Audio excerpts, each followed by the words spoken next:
Trident Wargaming. Build it, paint it, play it.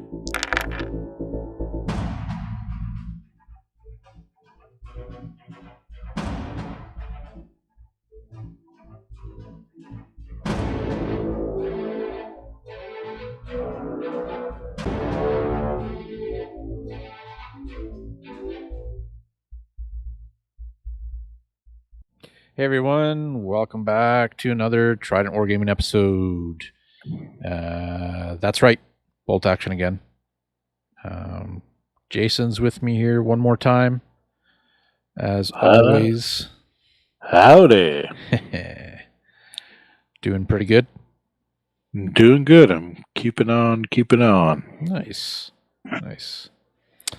So yeah, today we're going to talk a little bit about bolt action, the continuation of our scenario campaigning of the Stalingrad book. We were doing scenario 5, Hill 154.2. Pretty awesome scenario, I would say. Very enjoyable. And we'll definitely get into it. There's some great little mechanics, I guess, in this game or in this scenario that kind of gave you the feel of overwhelming odds on somebody's side. No names mentioned. Jason. So, yeah, we'll go through some of that and then pretty much just talk smack, about each other's armies. No, it's in all, it was a good fight. It was a good mission. We'll go through that, but first, as always, to the hobby front. So I'm going to ask Jason what's going on his hobby front.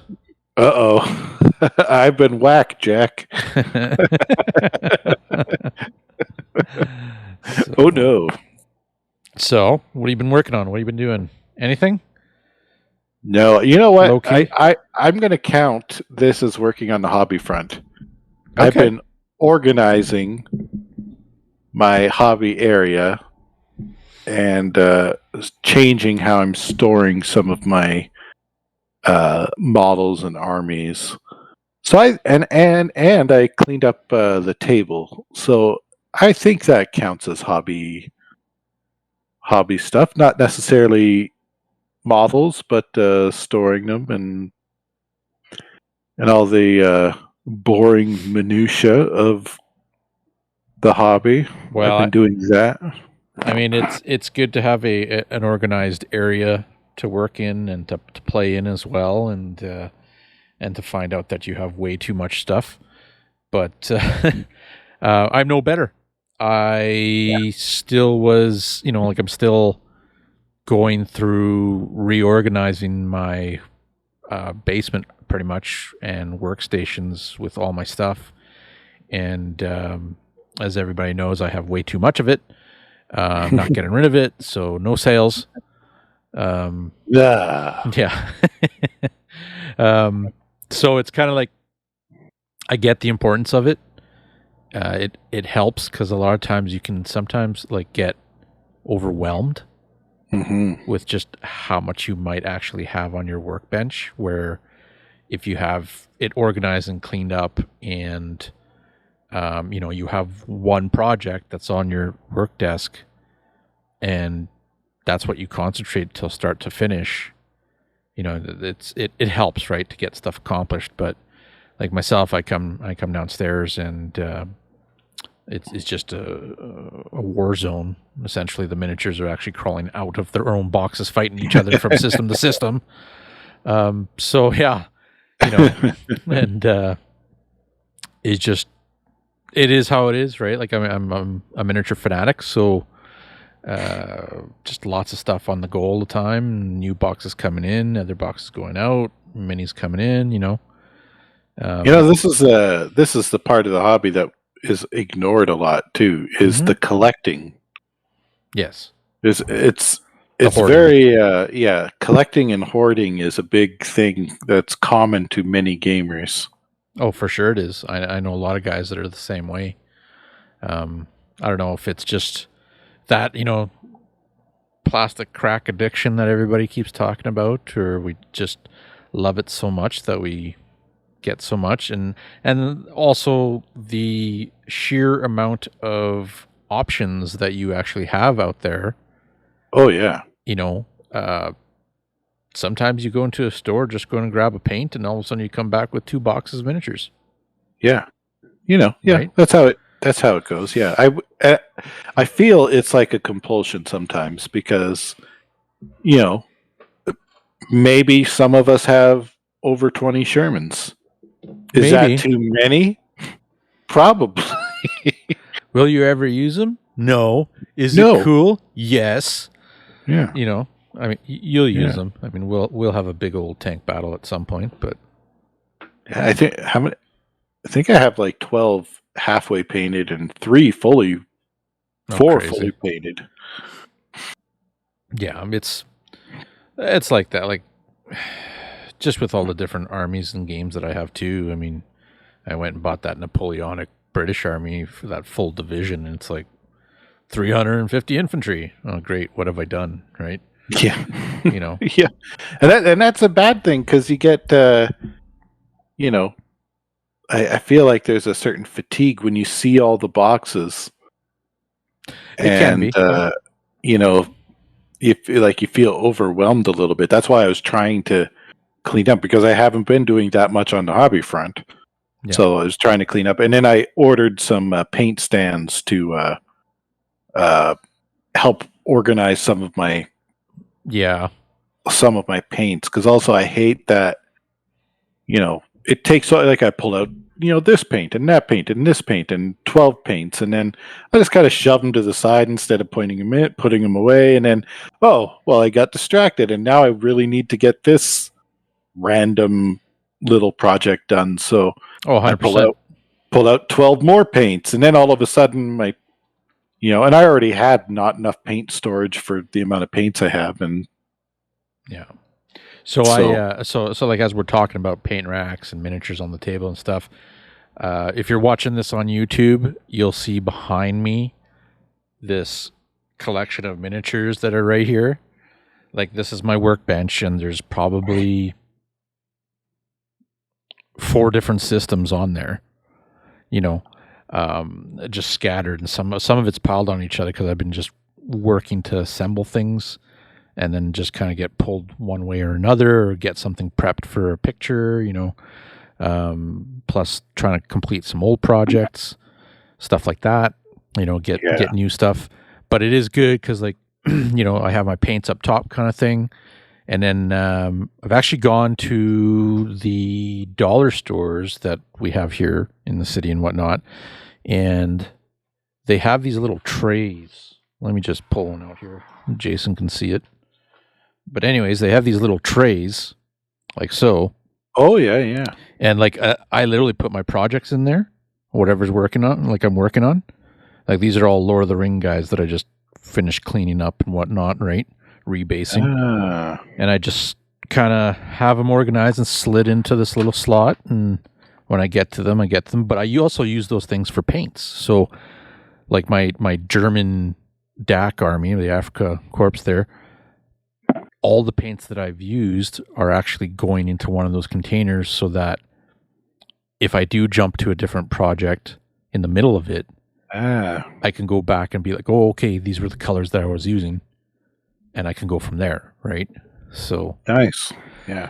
So yeah, I have about 10 of those trays, and they come in different sizes, but it works. It's good to have the organization. It's good to have that workstation where it's not going to be a deterrent for you to go and work on something. Right? Yeah. And like myself, as of late, you may have seen pictures last week for the Panzer III. That was on Instagram, and yeah, I just kind of was slowly working on it, and there it is right there. Turned out really good, right? If you're watching it on YouTube, and you can check it on Instagram if you want to check it out. But yeah, it was just simple colors and simple little techniques with the chipping that I did, and threw on some decals, threw on some powder, put the war paint on essentially, and bada bing, bada boom, done. Right. So that was kind of my hobby time for this week, essentially. Nice. And then just like assembling, but it was nice because I had it on my bench, that and the 88, and like I literally tackled both with like the chipping on the edges and stuff. Yeah. So they're done essentially to that point, and then I start adding details, and it's like, okay, now I got to do the crew member that's manning the gun, go and take a reference picture and figure out what other colors that I got to put on the 88. Put the soot at the end of the cannon, just show that it's been firing, kind of thing. That kind of stuff, right? So yeah, that's kind of where I'm at for hobby time, minus ranting off about other projects that's not bolt action. So sweet, the assembly line. But yeah, so, and you know what? Sometimes you don't get anything done. We have a friend of ours who went to LVO who played in the Horse Heresy, and it's been a couple months since he's actually done anything. He just can't get into it right now. He's kind of got like that, writer's block kind of thing where he's just doesn't have the energy to really do any of it at the moment. So, but you eventually jump back in, spring back up, and oh yeah, start moving again, right?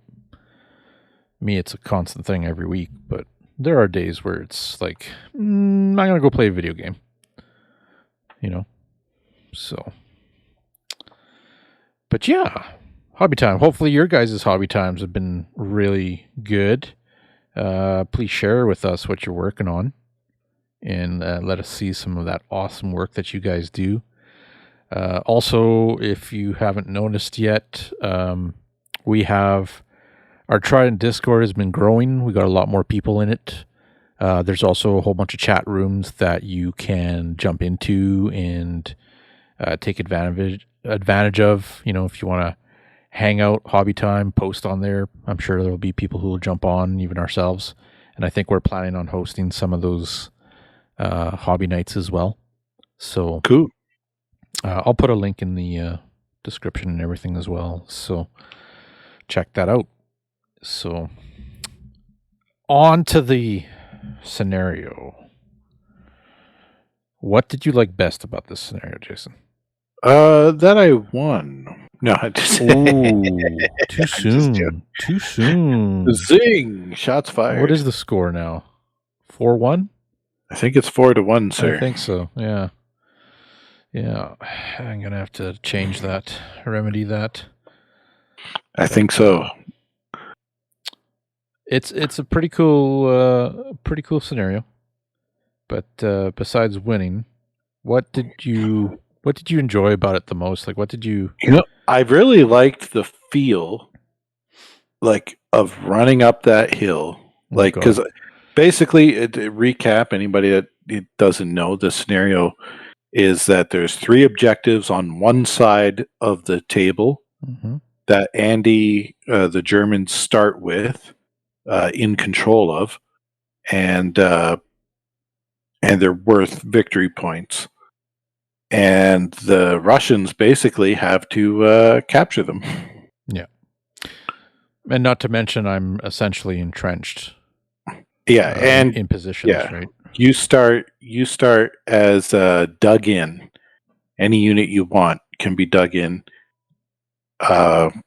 which is huge. Doubling the cover save, is huge because essentially you count as being down.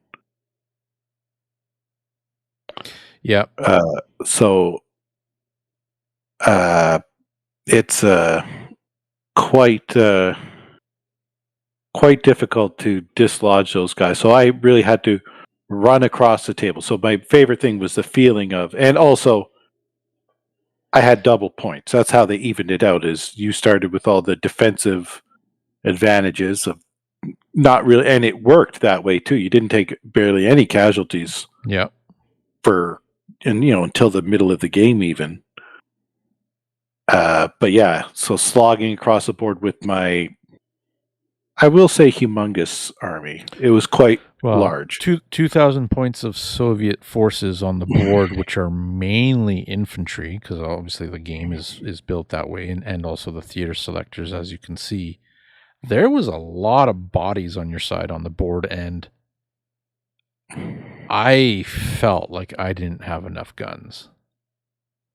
Right? And even being entrenched, having the higher ground and whatnot, like, yeah, first turn, second turn, I plugged away at a few of your squads and was definitely hurting them because, like, as for cover, there wasn't really a lot. There was some, but not a super amount of cover. So it was either forcing your hand to go down or targeting a unit that's already moved to take advantage of that kind of thing, right? But after turn 2, that's where it started to get a little spicy. Yeah, which was good. It gave the way that Jason had set up the map, and this is why he won. I mean, no, just kidding. With the map, the setup of the table, I should say, I had the hills on my side, and he had it quite well done with the terrain and how the hills and whatnot were set up. And as he was getting closer to the hill, to the crest, I guess, of the hill kind of thing, on the bottom slope, I guess, that's where it started to get like, ooh, my line of sight is like blocked now. I can't continuously target those units, right? So essentially it was like, okay, I started going into ambush, right? And like, yep. It was like, okay, that's probably the right call. But even still, like, you got units over the slope, right? And like, now you're in my face. Yeah. To be fair, I had like 120 or so infantry, I think. Oh, you did. There's that. Or 105. Maybe it was 105. I can't remember, but it was a lot anyway. There was a lot. You had a lot of little teams too. Also, the snipers actually worked pretty decent, and the tank on the one flank, right? Like, yeah. After you literally one-shotted my tank, which I still think was a mistake taking. Yeah. Right. Too many points sunk into the tank. I could have, I could have taken more infantry, or maybe I should have taken an AT gun or a howitzer of sorts, right? And just try to land some hits, because there was a lot of open ground, right? Yeah. A howitzer directly firing, that could have been nasty. That would have murdered. Right. Except for line of sight. So as long as I didn't go across my guys, then yeah. But yeah, like, so essentially in our game, first 2 turns, I felt I was doing okay. As it got to the 3rd and 4th turn, my left flanks started to really collapse, and yeah, I was in trouble. So I had to shift, and at the same time, the right flank was getting pressured pretty hard, right? Yeah, well, I had popped you had your tank on that left flank. Yeah. Deployed, and you moved him out. And then I had to, all my units had to run onto the board. So as soon as I saw that, that's when I rolled my tank on there. Yeah, it was kind of the last. Lucky. To be fair, I got pretty lucky with that one shot against that tank. For sure. And then I was able to roll up there, because this tank also had a flamer. So yeah, but I had nothing against it, right? Yeah. Essentially, I didn't have anything to take it on. Like I said, that's where I could have taken, a cheaper anti-tank gun that was. You could have taken an anti-tank gun and, a smaller unit of infantry. That's what I'm saying. Or, yeah. Right, and like, I could have just had that gun dug in. Oh, yeah, big time. And that would have been hard to dislodge. They'd have to get up close and personal, especially with the gun shield. And so it's harder to kill you, too. Mm-hmm. And I didn't have a lot of, like, HE or nothing. Because I had those flamers. No. Your Katyusha, though, did nothing. just made a lot of sounds. That's all. Made a lot of sound. It was very exciting every time I got to roll for it. So I still love it, actually. Mm-hmm. Even though it did nothing, it accomplished nothing. It was basically just whatever it is, 90 points or something like that of a waste. But man, did I feel giddy getting to shoot it. Yeah. And then so I loved watching that and the feel of it, because honestly, I was like, turn 3 up till turn 4, I was like, no way I'm pulling this out, because you were clipping me down. I think one mistake maybe we made was is because I thought you were doing the right strategy at first with targeting one unit at a time. Yeah. For the most part, trying to get that victory point. But then I'm wondering if you wouldn't have been better served just throwing pins. Spreading it around. Yeah. Yeah, especially with my low leadership for most of my units. It might have served you better. But then again, I mean, hindsight is... in my head, it was like, okay, I need to try to start getting rid of units. Right. Yeah, and I said that when you were playing, I was like, oh man, like this is the way to go.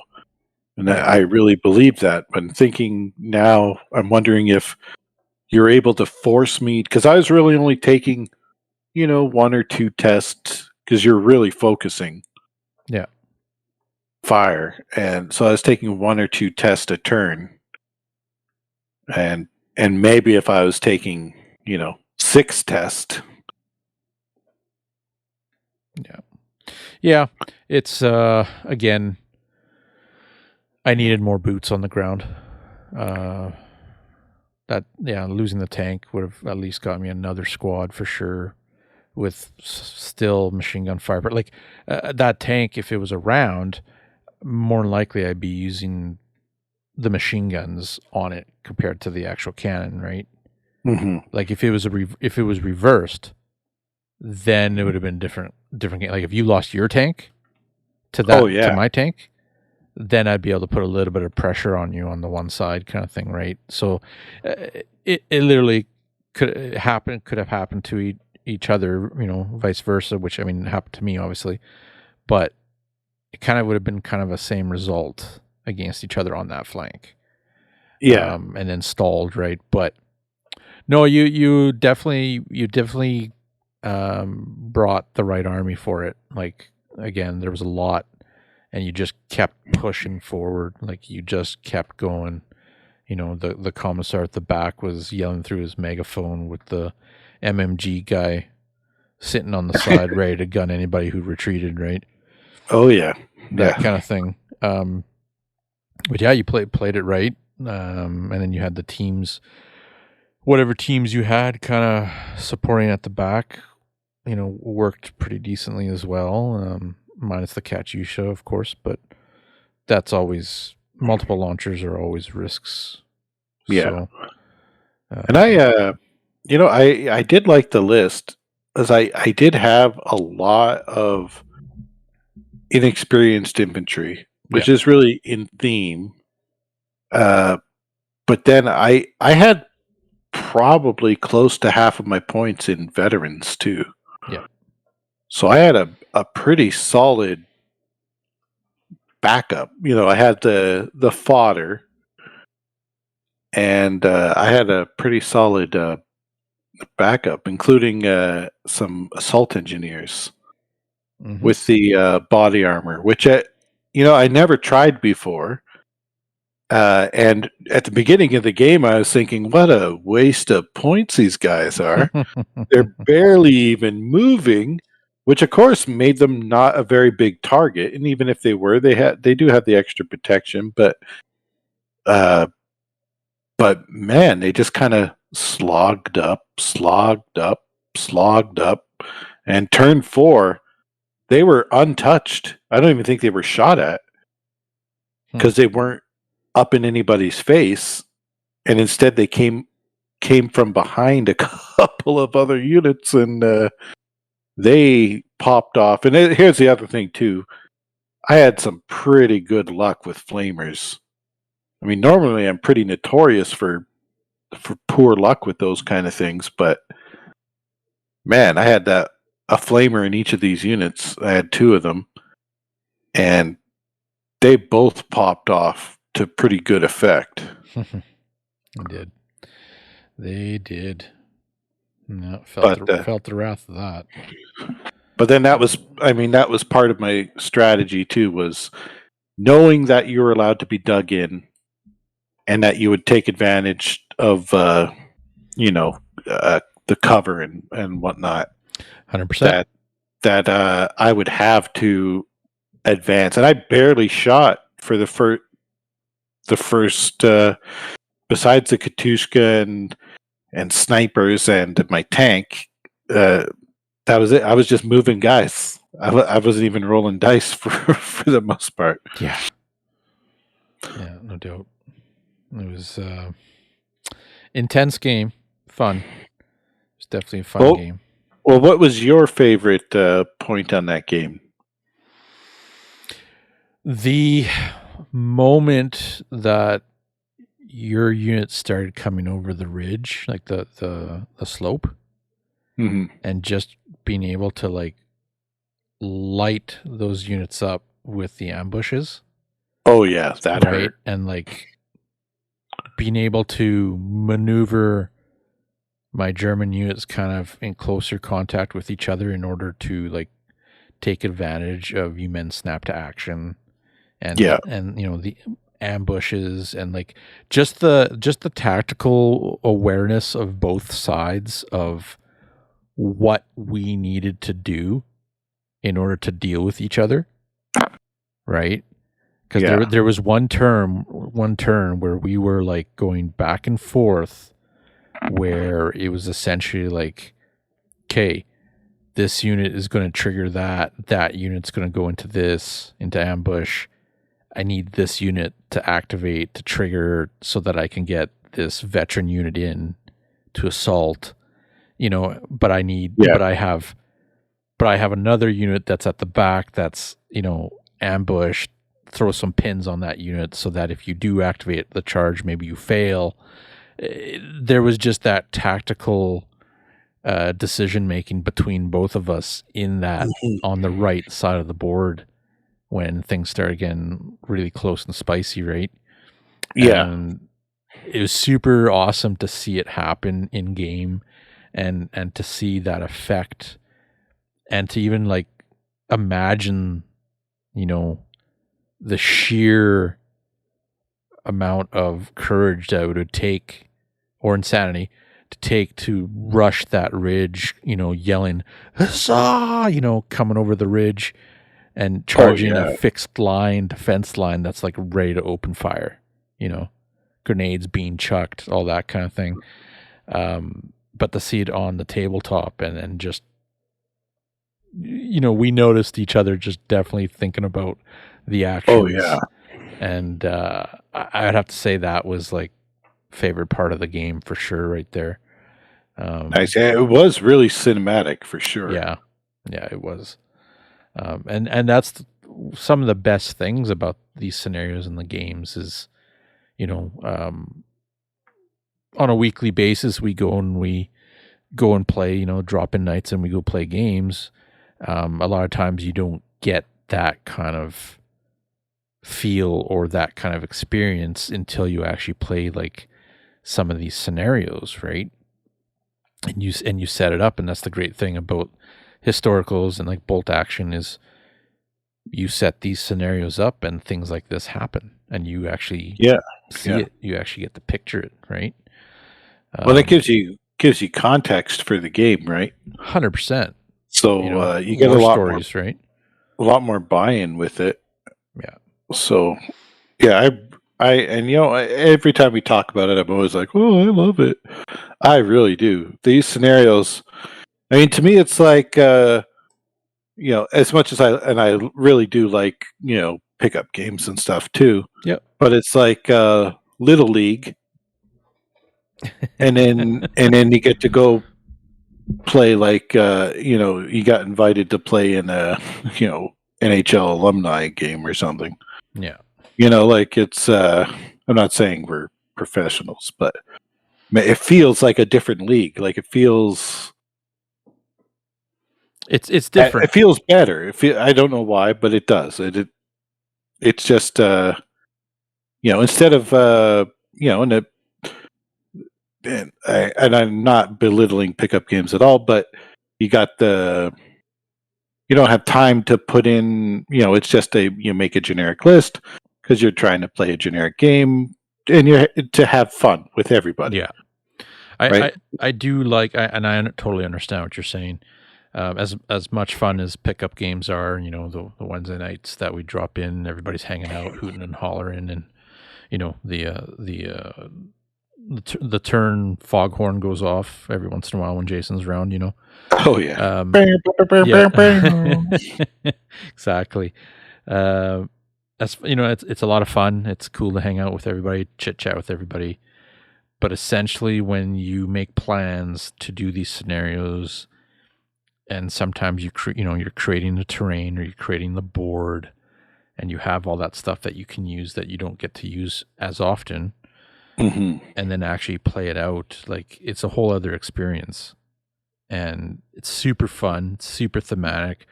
We spend a good afternoon, midday to afternoon, sometimes a little late into the evening, playing these scenarios, and like we can actually firmly say that we get through them. It's a longer gaming time, but it's hella fun, Yeah. And just the end result of it, being able to even talk here with you guys or talk with community about it and stuff, and just saying how fun it is. And it's like, the crazy thing is there's so many more books out there that you can play. This is just one, right? And like, we've been doing this for a while, but we've only recently jumped back on top of it, right? Because we were like, let's do this, right? Let's get through it. Let's have some fun with it. You can involve a bunch of different people playing the scenarios, which is pretty cool too, right?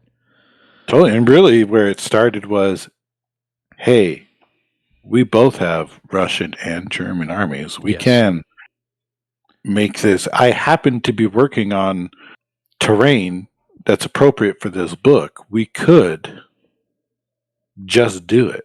Yep. And we are. So, yep. And I'm stoked. Every game has been one of the most memorable games that I've played. Like they stick in my head. So nice. It's really fun, and the narrative aspect that the scenarios add to, I think it adds to that sticking in the head. It's like anybody that plays D&D can tell you 100 stories about games they've played as if they're living memories. Like remember that time I did this and that to a troll, or whatever the case may be, and they're not telling you, remember there was this time that my character did something, and so these are, oh man, remember that time I sent my troops across the bridge and they got bombarded and stuck there for 4 turns or whatever, so exactly. and again, as much as I love pickup games, those kind of moments are very rare in those games, because it's more about just kind of a generic list you made up for fun, playing with rando dudes and buddies and playing, to get the game done in a certain amount of time. And we kind of don't have the time constraints with these as much. We don't have as many scenery constraints. We can build this list to be themed to fight against each other according to the scenarios and what selectors they allow you to use. Yep. And some of the selectors themselves are really fun to use in these scenarios, but don't really work in a pickup game. Either they would be just beaten to the ground because they don't work against other, maybe more modern list, or they would be the opposite. They would just, well, that seems unfair that you get 3 of this choice, or whatever, right? So true. It's fun using those too. So I love these scenarios. I'm stoked for the next one. Yeah, and that's the other thing came to mind too, is seeing the theater selectors being used in drop-in nights and stuff. You get to see the rules behind some of these theater selectors, but when you see the theater selectors being used in the appropriate scenarios against what they've been designed essentially to be put up against, I find that there is quite a good flow between the two armies. Right? Yeah. And then the nice thing is, no, I don't have all the options at my fingertips. I have exactly. This is what I'm selecting. These are the decisions that I need to make with what I have available, right? And yeah, it's like, okay, I don't have a Tiger tank that I can put on the board. That's not allowed. I don't have assault rifles. I don't have Panzerschrecks. Just as examples, right? Stuff like that. Oh, you can't take veterans. Oh, okay. So if you're playing these scenarios and you always play as veterans on drop-in nights, well, you're going to see a difference. You got a learning curve. 100%. So I do like that about these. It lets us. There's that, and then there's also the one thing that I find with drop-in nights that the thing that gets missed, and it can always be included. It's kind of people kind of just miss it, is a lot of these optional special rules, using them in games and stuff, just to see how they play. It makes it pretty interesting. And these scenarios, the scenarios that do have them, like, it's very fitting for the design of the scenarios, and like being dug in did not seem that powerful at that state of the game where, Jason's Soviet forces doubled my forces. But I think something like that is needed, because if we were just playing 1,000 and I was dug in, I don't think you would have a chance. No, I'd be murdered. There's no way. Right?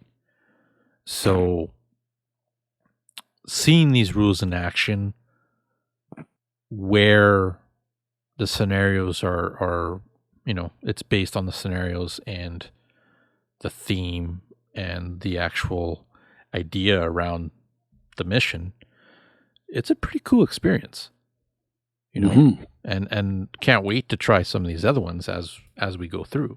So yeah, like even our going forward here onto the next mission,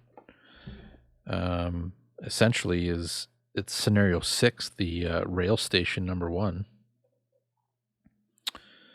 So this one's actually, like, this one's fought on a smaller size table.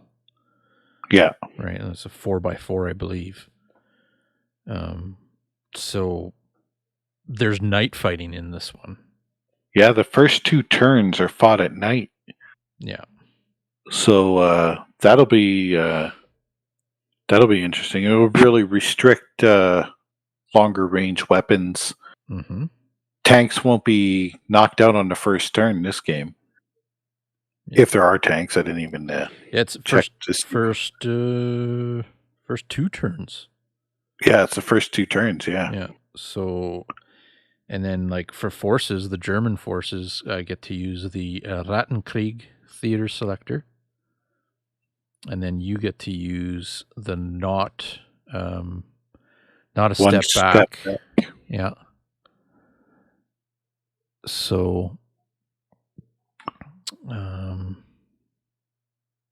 yeah, we just get to go through that. I just had a emergency alert on the camera there. So, yeah. So, yeah, this mission should be interesting. There's not much else for special rules except for the night fighting, but it's going to be a very close quarter battle by the looks of it. Yeah. A cool thing is we do have terrain that's suited for this, as we just recently made some train tracks and have some train cars and buildings that we have that are fitted to this scenario as well. So that should be fun. The theater selectors, though, that's what I was going to look at. 147. The Rattenkrieg is your rat army or rat war. Yeah, exactly. So let's see, what does it look like? Infantry, pioneer squads.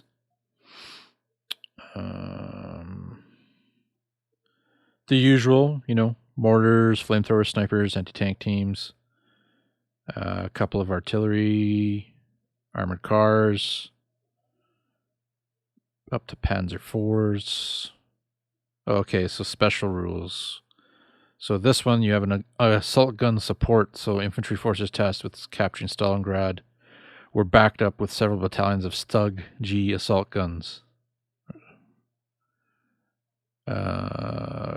So representability of these armored infantry supports. 2 can be chosen in any configuration to take up a tank slot.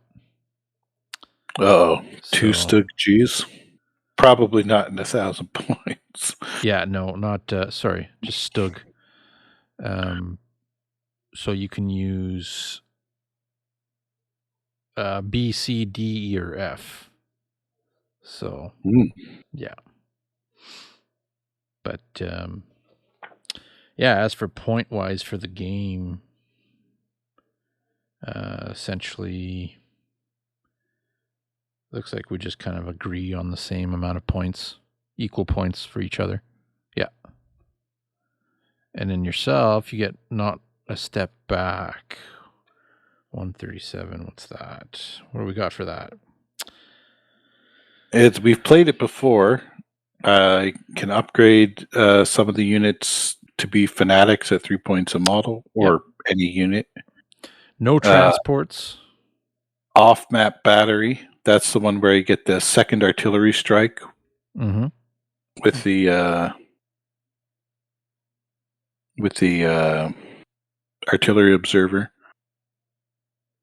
Yeah. Ooh, and this one allows the sniper detachment and I can't even say it. Zykata team.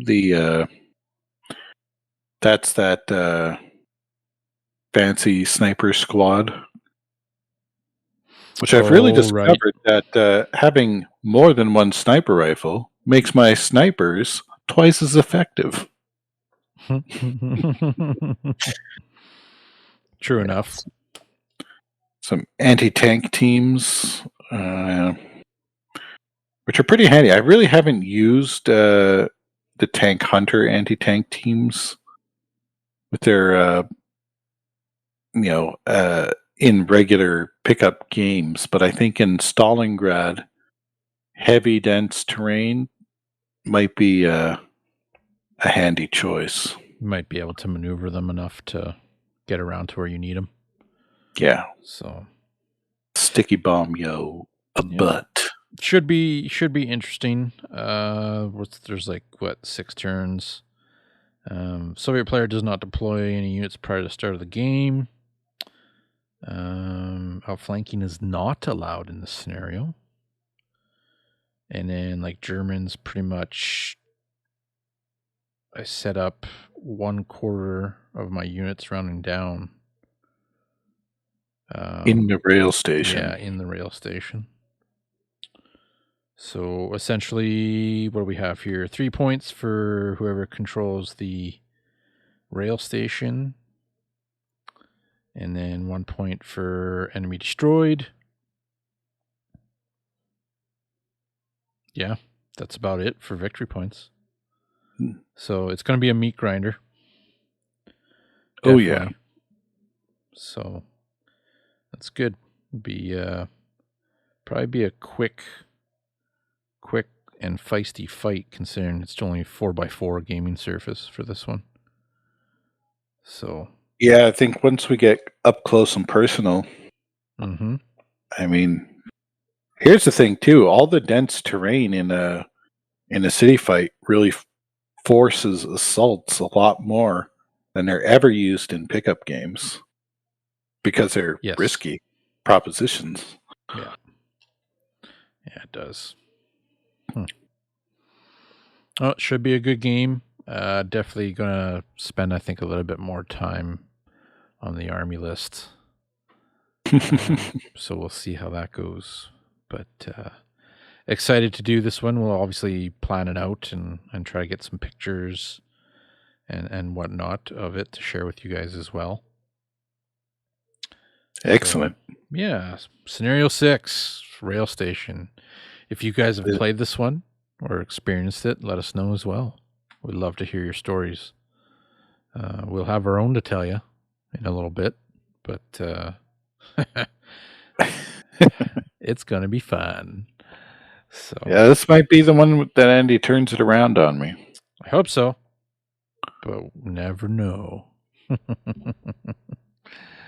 So, and of course, there's a whole bunch of other scenarios that are coming up as well. So be on the lookout for that kind of stuff.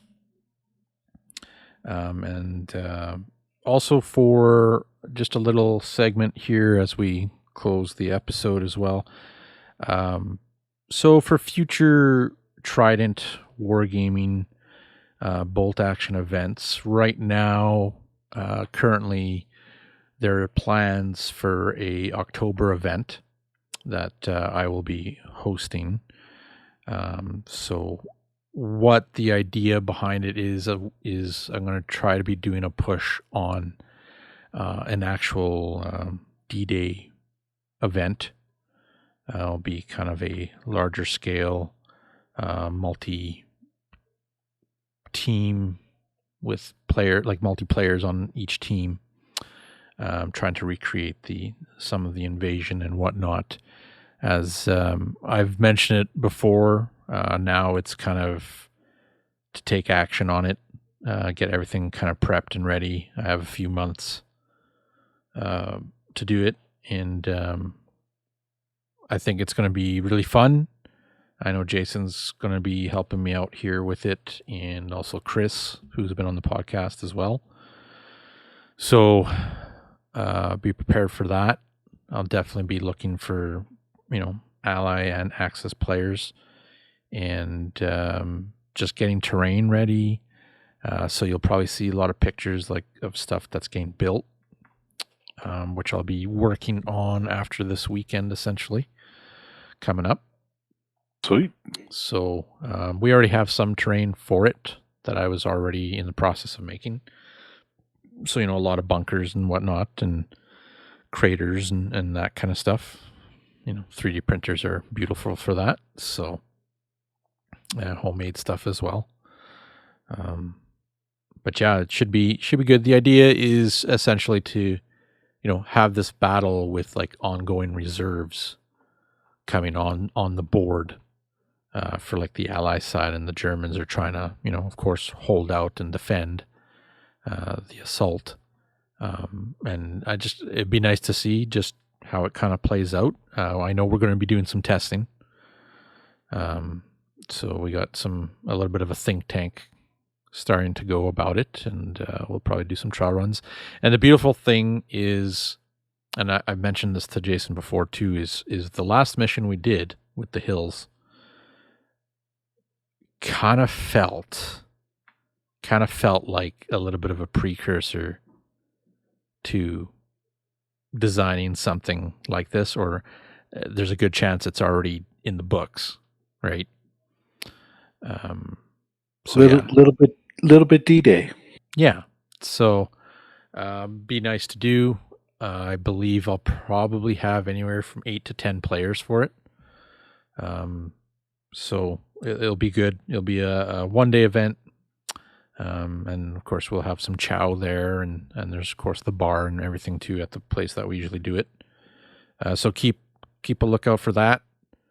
And I'll be end up getting eventually a player's pack up sooner rather than later, just so people are aware of it and what's going on with it. And then of course I'll continuously update things for it. So I think it'll be really exciting. I know the community really loves those kind of events. So I know Jason likes those events too. I love them. So, and that's where a lot of the war stories will come to, right? And the excitement. We have had, I think, to be quite honest about things, ever since we've been doing bolt action and we've had any kind of hosted event, like they've all been really good, right? Like everybody's had tons of fun with it. It's very relaxed. A lot of people laughing, hooting and hollering, enjoying it. There's been some pretty good and decent event prizes and stuff as well. But for the majority of it, most of it, like everybody's had a really good time. So, I got to say props to the bolt action community here in Edmonton. And thanks for being such a great gaming group, of course. So hopefully it's the same kind of mentality with a lot of other bolt action groups out there, even historical groups. So, and I think that's where a lot of the fun is, right? Is people just enjoy playing those games, rolling those dice, and letting happen what happens, essentially, in the games. Yeah, man. So, but with that spiel, anything else you want to add, Jason? That's a wrap. That's a wrap, I think. That's it. Oh, you know what? But Blood Red Skies has a new book coming out that I'm stoked for. Excellent. That's it's not really a thing, but it's a thing. Yeah. Wing Commander Compendium. Nice. I'm excited. It's supposed to have a campaign thing in it, and I'm going to rope Andy into playing that with me. So maybe we'll have a Blood Red Skies campaign. I'm just telling you about this now, Andy, by the way. Yeah. Let me just put that on my chart. Yeah, no, for sure. We'll definitely do that. And that would actually be good for some other content as well in the bolt action realm of World War II, Blood Red Skies. I'm sure you guys would enjoy that kind of stuff as well. It's a wicked game. I quite enjoy it. It's fast, it's quick, and quite enjoyable. So check it out if you haven't already. It's fun for sure. It's very beer and pretzel-y. Yep. But just crunchy enough. Yeah. To keep it interesting. But yeah, really relaxed also. Yeah. 100%. So awesome. So for all you out there checking us out, listening, maybe it's your first time, maybe you've been a long time follower. Thank you. And check out our socials, check out our pictures, Instagram, Facebook, all that stuff, Podbean, anywhere that you're essentially getting the podcast from. We're always sharing stuff on a weekly, daily basis, essentially. Not only bolt action, we do have heresy and 40K as well. And then, of course, any other little systems that kind of incorporate, within those branches.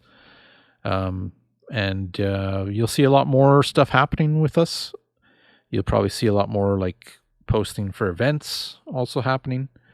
So if you like what you see, let us know. If you got ideas or something you might want to hear about or see, let us know. Again, thank you for tuning in, and keep chucking those dice, and we'll catch you guys next time. Bye.